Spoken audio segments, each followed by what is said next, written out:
Hi guys, welcome back to the last part of this chapter, physical optic. That one is polarization. Okay, so remember, polarization can only happen to transverse wave. Okay, transverse wave, right? Like electromagnetic wave and water wave. Okay, so that is what happened to transverse wave, can be polarized. Okay, they can be polarized. Longitudinal wave cannot be polarized, okay, because the way or the nature of the way they move or they propagate. Okay, now we want to talk about what is actually polarization. Well, let's assume you have a piece of rod. Okay, you can actually flip the rod vertically up and down. Okay, vertically up and down. So if that is the guideline, okay, so your rod can be moving up and down exactly like this. Okay, like that. And of course it has a direction V, and this is the up and down motion. Okay, up and down motion, we call this one the upwards movement, positive Y. This one is a negative Y, and then it keep repeating itself, up, down, up, down, up again. So this is our positive Y again, negative Y, positive Y, negative Y, and positive Y, and continue on. You can also do the same thing on a rod that you flip it horizontal. Okay, horizontally instead of vertical. So if you flip the rod horizontally, it will have this type of motion, horizontal motion. Can you see that?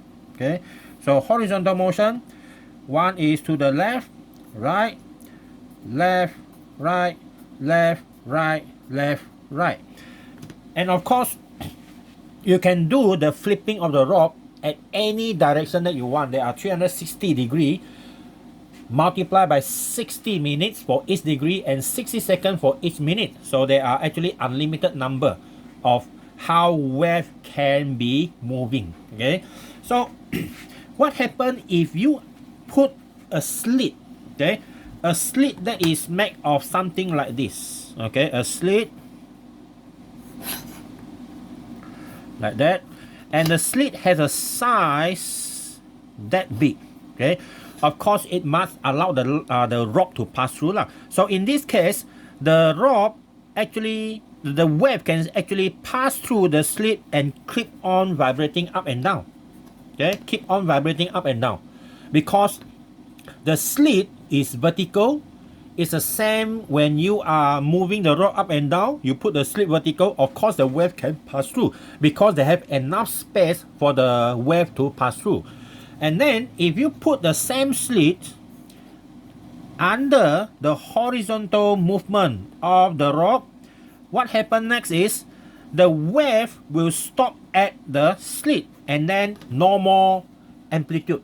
The wave cannot pass through because the wave movement is horizontal, but the slit only allow vertical motion to pass through. So that means here wave pass through.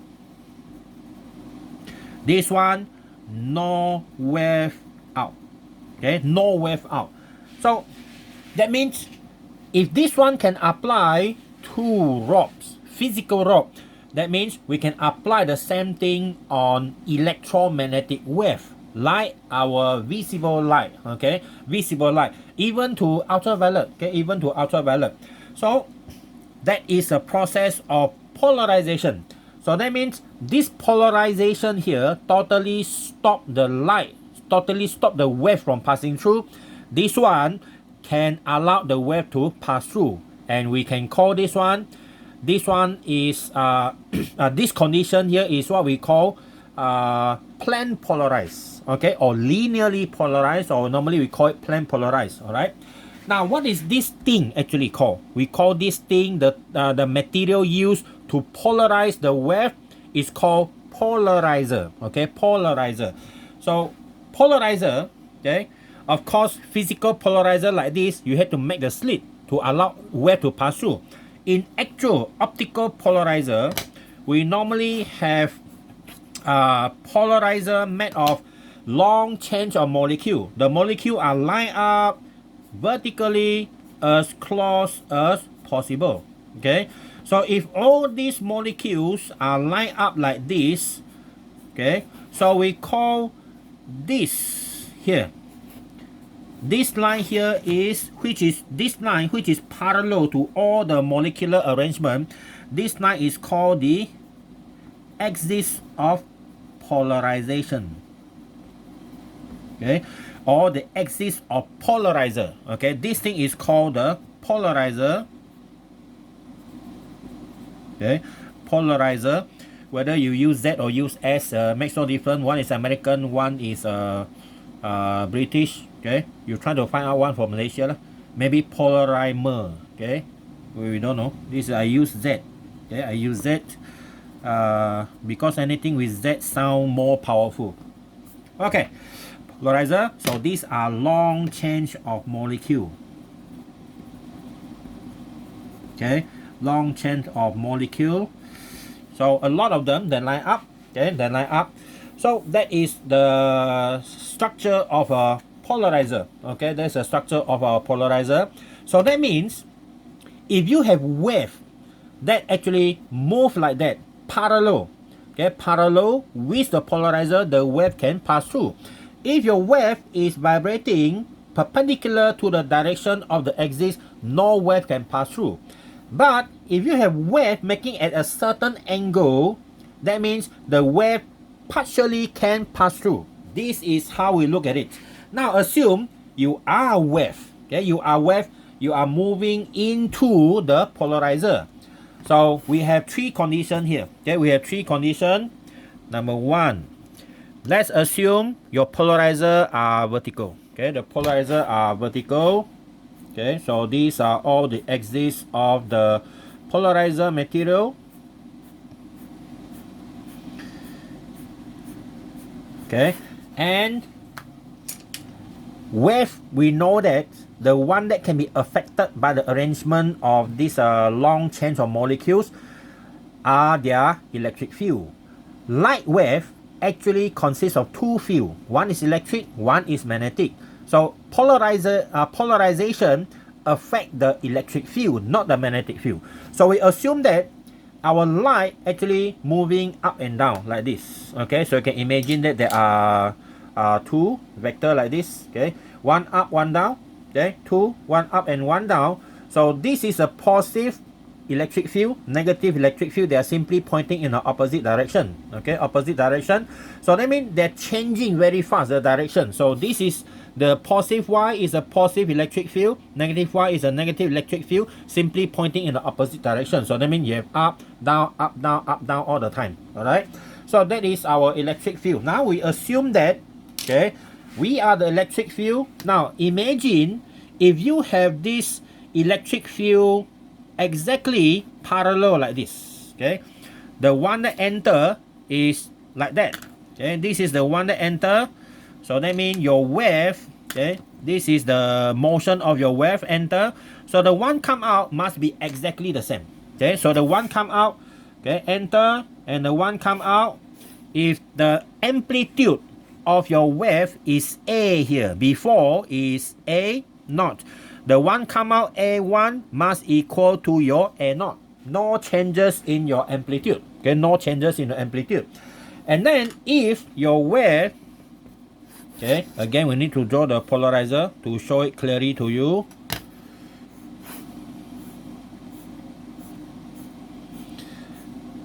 Now for the second scenario, we assume that the wave is actually moving into or propagating into the polarizer, same angle, same direction, but your wave is now horizontal. Okay, like this. That is your A naught.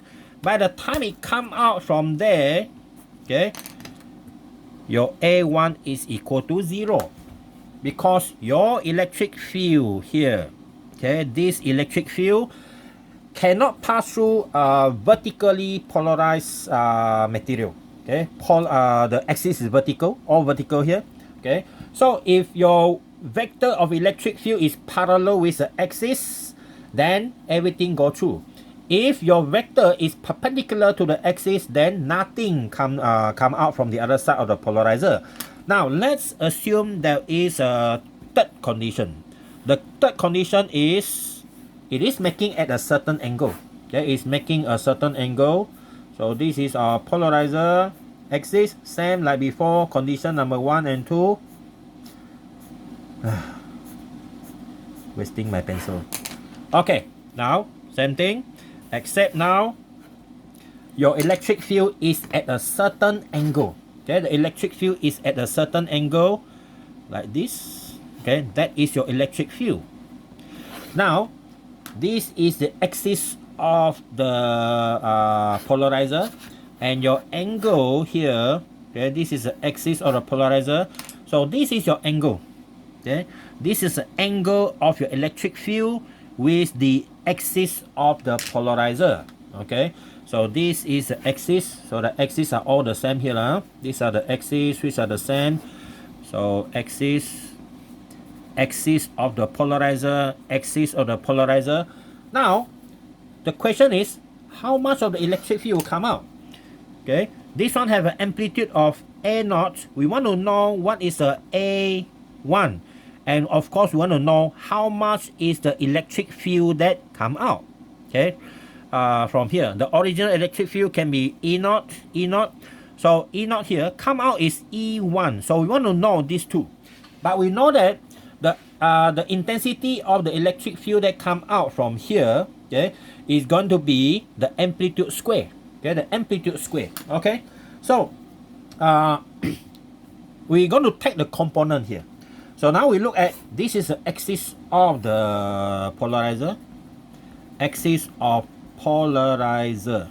Okay, axis of polarizer here, and then your electric field is making an angle like this. Okay, so we follow that diagram here. Electric field, that is the electric field E0, but it is making an angle theta here. Okay, angle theta. So that means only this part can pass through, because electric field is a vector. You can split them, you can take the component. I will call this one E1. This is the one that can come out. Okay, this is the one that can come out. So how to get that? Your E1, okay, your E1, the magnitude is equal to the E0 cosine theta, right? Okay, E0 cosine theta. That is a component, okay, the amplitude, okay, which is A1 actually. Okay, so your A1 is equal to A0 cosine theta. Alright, amplitude, okay, amplitude of the wave. So based on this criteria, okay, some guy long time ago discovered that phenomena. Okay, that phenomena actually in 18th century to 19th century, like that. So according to Malus law, okay, that guy is called Malus. According to Malus law, okay, Malus law state that the intensity of the light that come out, I1, is equal to the original light intensity that enter, okay, cosine square theta. Okay, cosine square theta. Alright, so Y intensity, and this one is cosine square, amplitude is this one. The reason is your intensity actually is directly proportional to the square of your amplitude. Okay, so this is our Malus law. But Malus law assume one thing. Okay, our Malus law assume one thing. That is, before the light enter, or before the wave enter the polarizer, the wave only have one direction. The electric field is at one direction. We call that, these are all polarized light. Okay, polarized light. All these are polarized light. The one that enter is polarized. Okay, polarized. That means there are waves like this. Okay, it don't have so many directions. Okay, so now what happens if you have light?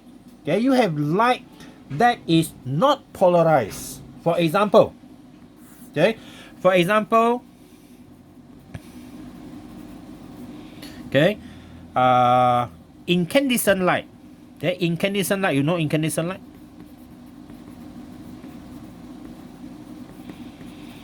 Incandescent light is actually light from filament light bulb. Okay, light from filament light bulb. Okay, this light bulb come out with light which electric field actually vibrate in all direction. 360, you can just imagine that. So if this is a light source, the electric field will be in all direction. Okay, in all direction. So that is the incandescent light. And also, okay, number 2 is our sunlight. Not the sunlight used to wash your dishes and so on. So sunlight also is like that. Okay, so all these electric field are all in the direction that you can imagine, 360 degree. Okay, so if this one is not made out of one direction, so we call this one, okay, unpolarized light. Okay, unpolarized light. Okay, normally I will use short form UPL. Okay, UPL is unpolarized light. Okay, or non-polarized light. Some books using non-polarized light also can, unpolarized or non-polarized. Now, if you put this unpolarized light, okay, passing through a piece of polarizer, okay, again here, these are the polarizer. I like doing this actually, so that I can stop talking. Okay, now let's assume that the light enter and come out the other side. Okay, come out the other side. So this is our axis. Okay, the axis of the polarizer. Axis of polarizer. So the light that enter here is in all direction. Can you imagine, in all direction? Okay, all the direction imaginable. Okay, all the direction imaginable. So these are all the unpolarized light, okay, or non-polarized light. The intensity is I0. Okay, intensity is I0. So by the time it come out from here, it has to follow the axis of rotation. Okay, axis. So the one that come out here, this one is polarized light. Okay, this is polarized light, and the intensity is I. Okay, so this intensity, according to theory, I is equal to half I0. This one I have to remember, because not all the time the light given to you is polarized like this. So let's in case you are given non-polarized light, you just need a piece of polarizer to polarize the light for the first time, and it come out intensity is half I0.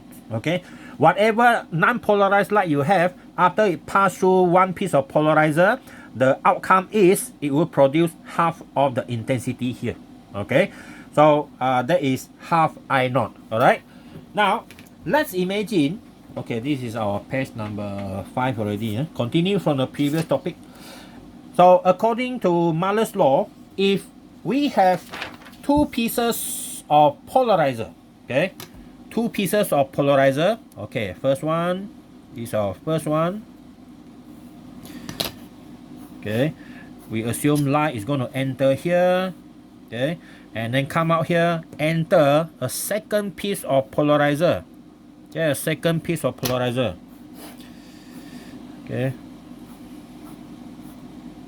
Oh, sorry. A second piece of polarizer should have a different angle already. Okay, should have a different angle. So I will draw that angle differently.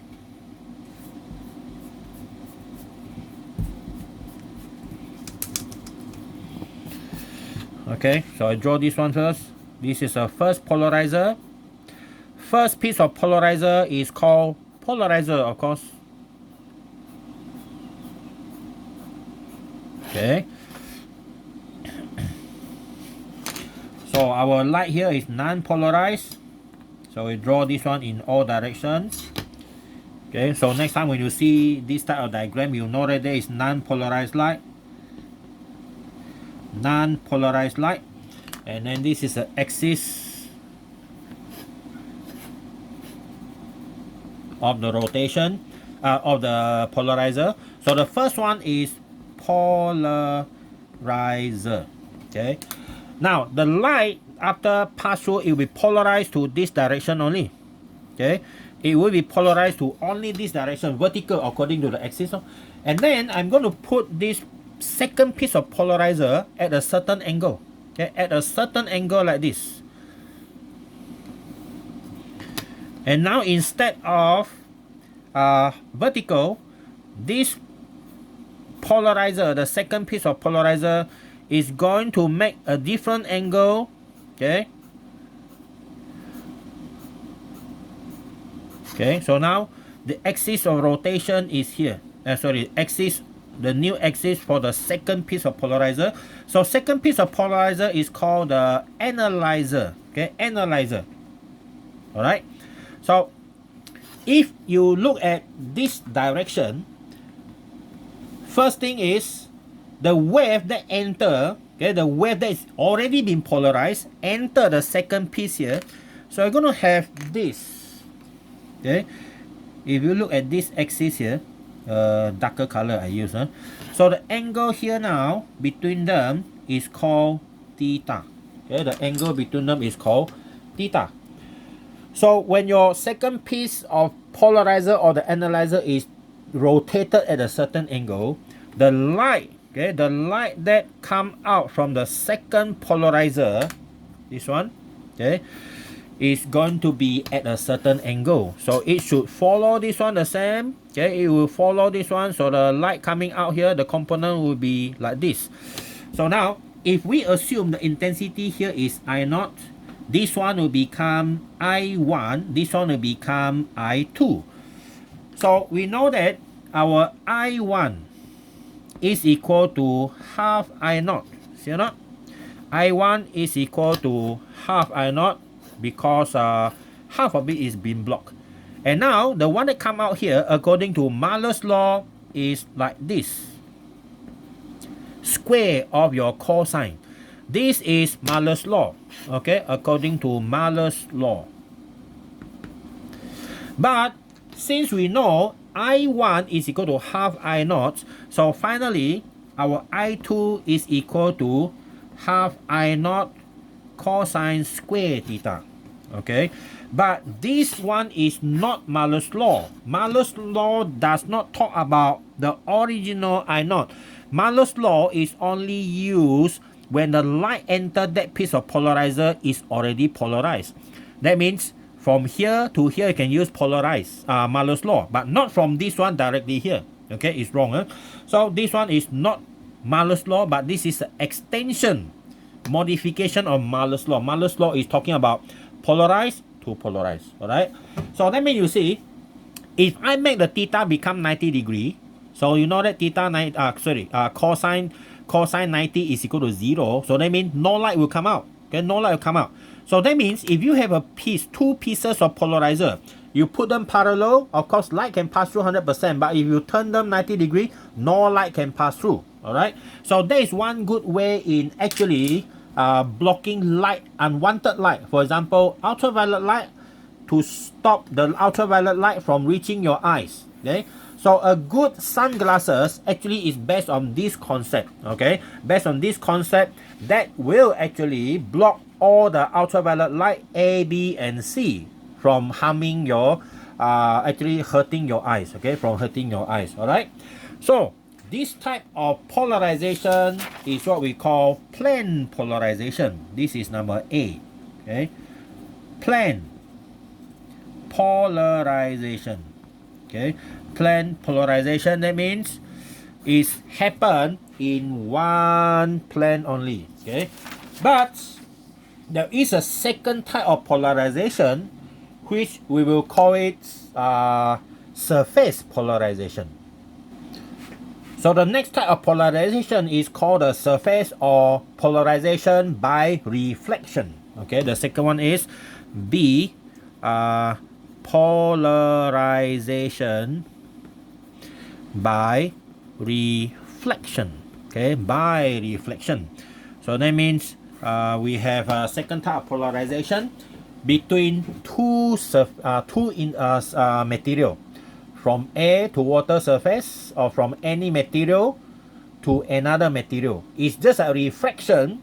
You need two material, but this one is the same. Okay, so now let's assume you have a water surface, very calm water surface. Okay, very calm water surface, and then this is A. Above here is A, and this one is water. Okay, and then we have a point of reference here. Okay, point of reference.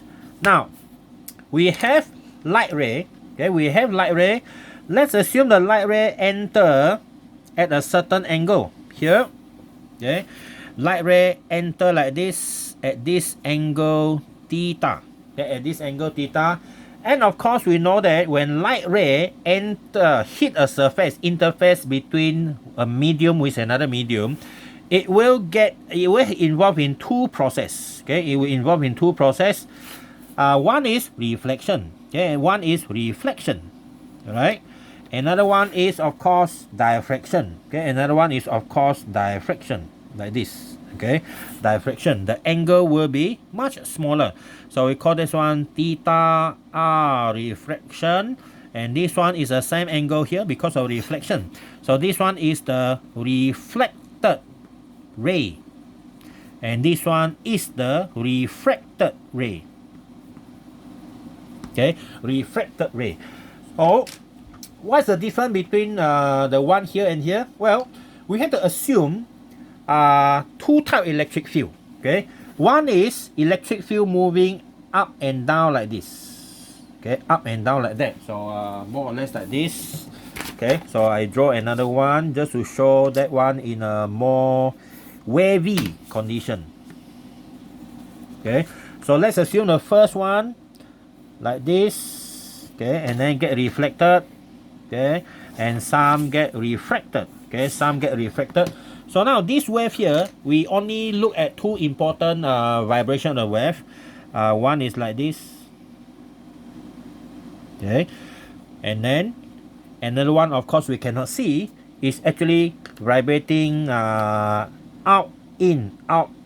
Okay, so the one like this, okay, the one that we can actually see like that, where the wave, the electric field is up. Okay, up, down. The electric field is actually perpendicular to the surface. So we use this symbol. Okay, this symbol to represent that two electric field. Alright, so our symbol, I use this green color or blue color. Okay, blue color like this. Okay, I need distance.